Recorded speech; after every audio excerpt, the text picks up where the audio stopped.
Leitura Bíblica Anual. Versão King James atualizada. Daniel 4. Depoimento do rei Nabucodonosor, aos homens de todas as nações, povos, línguas e culturas, que vivem em todas as partes do mundo. Shalom, paz e prosperidade, pareceu-me bem e necessário divulgar os sinais e maravilhas que Elá, Deus, o Altíssimo, tem realizado em meu favor. Quão magníficos são os seus sinais, e quão poderosas as suas maravilhas! O seu reino é um reino soberano que dura para sempre, e o seu domínio permanece de geração em geração. Eu, Nabucodonosor, estava satisfeito e próspero em minha casa, no meu palácio. E eis que tive um sonho que me abalou profundamente e me deixou alarmado. Estando eu repousando em minha cama, os pensamentos e visões que passaram pela minha mente preocuparam-me sobremaneira e me apavoraram. Por este motivo determinei expressamente que todos os sábios fossem trazidos à minha presença para interpretarem o pesadelo que tiveram. Assim que os magos e místicos chegaram, contei-lhes o sonho. No entanto, eles não conseguiram desvendá-lo para mim.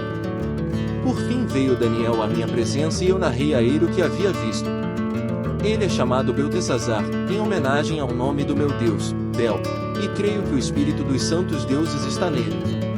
Então falei com ele: Beltesazar, chefe dos sábios e dos magos, sei que o espírito das santas divindades habita em ti, e que nenhum mistério é difícil demais para que o reveles. Sendo assim, vou contar-te meu pesadelo, esclarece o seu sentido, pois, para mim. Estas são as visões que me ocorreram quando estava deitado em minha cama. Eis que olhei, e diante de mim estava uma árvore muito alta no meio da terra. A árvore cresceu tanto que a sua copa encostou-se ao céu, e podia ser avistada até os confins da terra. Tinha belas e viçosas folhas, muitos e saborosos frutos, e produzia com tanta fartura que todas as pessoas do mundo podiam se alimentar dela. Debaixo dela os animais do campo encontravam um abrigo aconchegante e seguro, e as aves do céu viviam alegres em seus galhos e ramos. Todas as criaturas se sustentavam daquela árvore. Então, nas visões que tive deitado em minha cama, observei e vi claramente diante de mim uma sentinela, um Kadish, santo anjo, que descia do céu. E eis que ele bradou em alta voz: derrubai, pois, a árvore, cortai-lhe os ramos, sacudi todas as suas folhas e espalhai o seu fruto, afugentem-se todas as criaturas abrigadas debaixo dela, e as aves dos seus galhos. Contudo, deixai na terra o tronco com as raízes, presos com uma cinta de ferro e de bronze, fique ele no chão, em meio à relva do campo. Ele será regado pelo orvalho do céu e se alimentará da grama da terra, como os animais. A mente humana lhe será extirpada, e esse tronco será como um animal, até que se passem 7 idãs, tempos ou anos. E esta sentença é, pois, proclamada por sentinelas, os seres angelicais declaram o veredito, a fim de que todos os que vivem saibam que Elá, o Altíssimo, domina sobre todos os reinos dos seres humanos e os dá a quem quer, e quando deseja, e pode decidir colocar no poder o mais simples dos homens. Este, portanto, é o sonho que eu, o rei Nabucodonosor, tive. Agora, Beltesazar, diz-me claramente a correta interpretação deste pesadelo, porquanto nenhum dos sábios do meu reino tem capacidade para interpretá-lo para mim, exceto tu, pois o espírito dos santos deuses vive em ti. Daniel, cujo nome babilônico era Beltesazar, ficou perplexo por algum tempo, e os seus pensamentos o deixaram aterrorizado. Então o rei procurou deixá-lo à vontade, dizendo: Beltesazar, não te deixes abalar pelo que te foi revelado acerca do meu pesadelo. Não te assustes. Ao que Beltesazar respondeu: ó meu senhor, quem me dera o teu sonho só se aplicasse aos teus inimigos e o seu significado fosse apenas contra os que te odeiam. A árvore que viste, que desenvolveu e ficou imensa, cuja copa chegava até os céus, e podia ser vista em toda a terra, com folhagem exuberante e generosa em frutos, na qual havia alimento para todos, abrigo para os animais do campo, e morada segura para as aves do céu em seus galhos fortes. Essa árvore, ó querido rei, és tu, foste tu que cresceste e te tornaste grande e majestoso em todo o mundo, porquanto teu poder cresceu até alcançar o céu, e o teu domínio se estende até os confins da terra.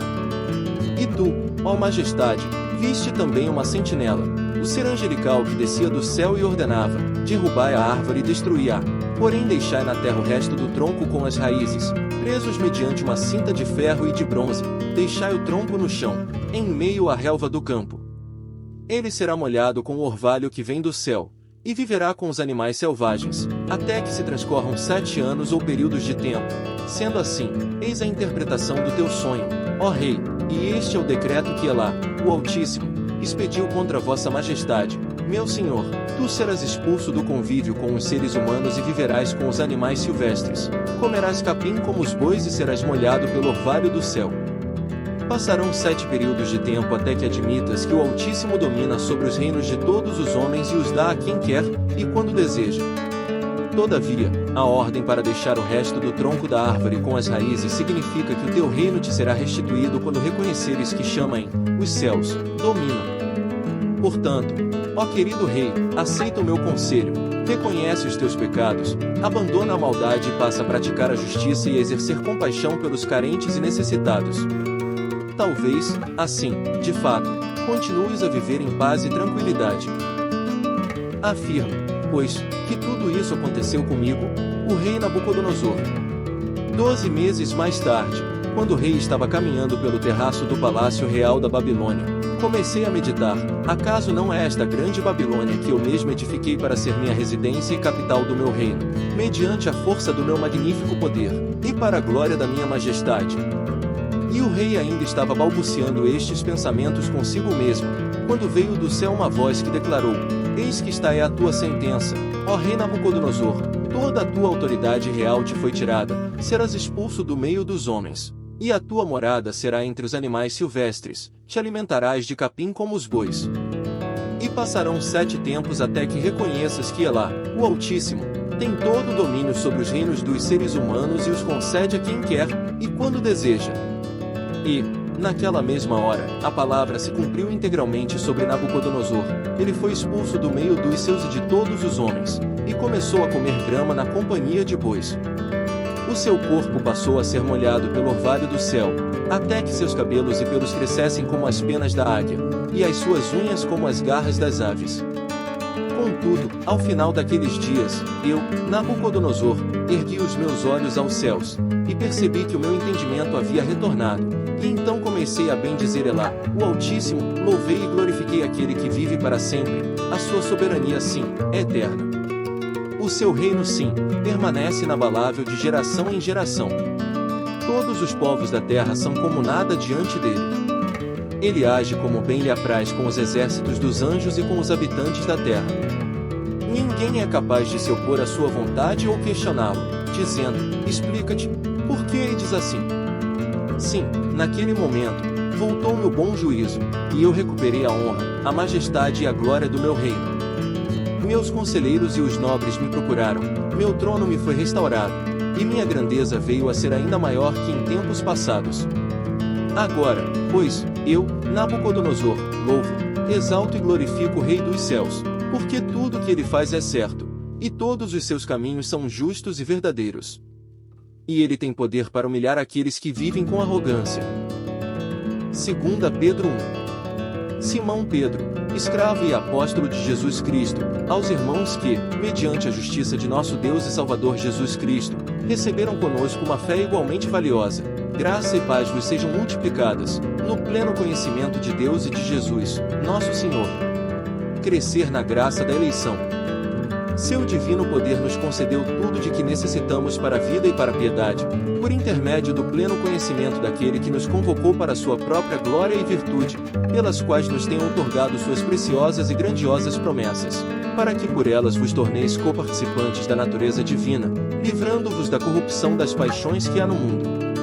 Por isso mesmo, aplicando todo o vosso esforço, acrescentai a virtude à vossa fé e o conhecimento à virtude, e o domínio próprio ao conhecimento, e a perseverança ao domínio próprio, e a piedade à perseverança, e a fraternidade à piedade, e o amor à fraternidade.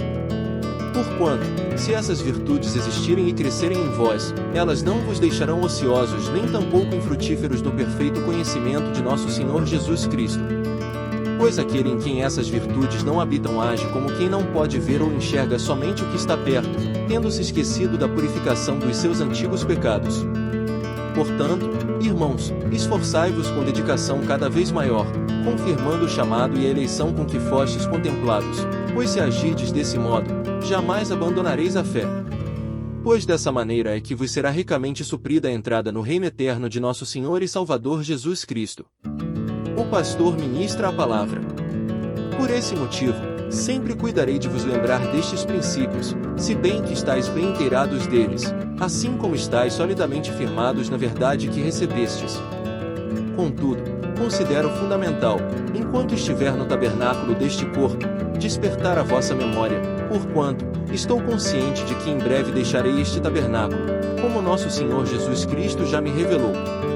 Todavia, tenho-me empenhado para que, mesmo depois da minha partida, vos lembreis com clareza desses ensinos em toda e qualquer situação. A supremacia da Palavra de Deus. Por que não seguimos fábulas engenhosamente inventadas, quando vos fizemos conhecer o poder e a vinda de nosso Senhor Jesus Cristo, pois fomos testemunhas oculares da Sua Majestade? Ele recebeu honra e glória da parte de Deus, quando da suprema glória lhe foi dirigida a voz que declarou: Este é o meu Filho amado, em quem me regozijo. Ora, nós mesmos ouvimos essa voz vinda dos céus, quando estávamos com ele no Monte Santo. Sendo assim, temos ainda mais concreta a palavra dos profetas, e fazeis muito bem em prestar atenção a ela, como a uma candeia que brilha nas trevas, até que todo dia se ilumine e a estrela da alva nasça em vossos corações. Antes de tudo, sabei que nenhuma profecia da Escritura provém de interpretação pessoal, porquanto, jamais a profecia teve origem na vontade humana, mas homens santos falaram da parte de Deus, orientados pelo Espírito Santo. Salmos 119 versículos 97 a 112. Quanto amo a tua lei, sobre ela reflito o dia inteiro. Os teus mandamentos me fizeram mais sábio que meus adversários, porquanto estão sempre comigo. Tornei-me mais perspicaz que todos os meus mestres, pois meditei em tuas prescrições. Tenho mais discernimento que os anciãos, pois obedeço aos teus preceitos. Desviei meus pés de todas as trilhas do mal para guardar a tua palavra. Não me afasto de tuas ordenanças, pois tu mesmo me ensinas. Quão doces são os teus decretos ao meu paladar, mais que o mel à minha boca. Graças aos teus preceitos tenho entendimento, por isso, detesto todos os caminhos da mentira. Tua palavra é lâmpada que ilumina os meus passos e luz que clareia o meu caminho. Fiz um juramento, e o confirmo, obedecerei às tuas justas ordenanças. Estou extremamente aflito, vivifica-me, Senhor, segundo a tua palavra. Aceita, Senhor, as ofertas de louvor de minha boca e ensina-me os teus juízos. A minha vida está sempre correndo perigo, mas não me esqueço da tua lei. Os ímpios armaram-me uma cilada, mas não me desviei de teus preceitos. Tuas prescrições serão sempre minha herança, elas são a grande alegria do meu ser. Inclinei todo o meu coração a cumprir teus decretos para sempre, até o fim. Provérbios 28 versículos 17 e 18. Um homem culpado de assassinato fugirá até a sepultura, que ninguém o proteja. Quem procura caminhar de maneira honesta viverá seguro, mas quem procede com perversidade subitamente encontrará a desgraça.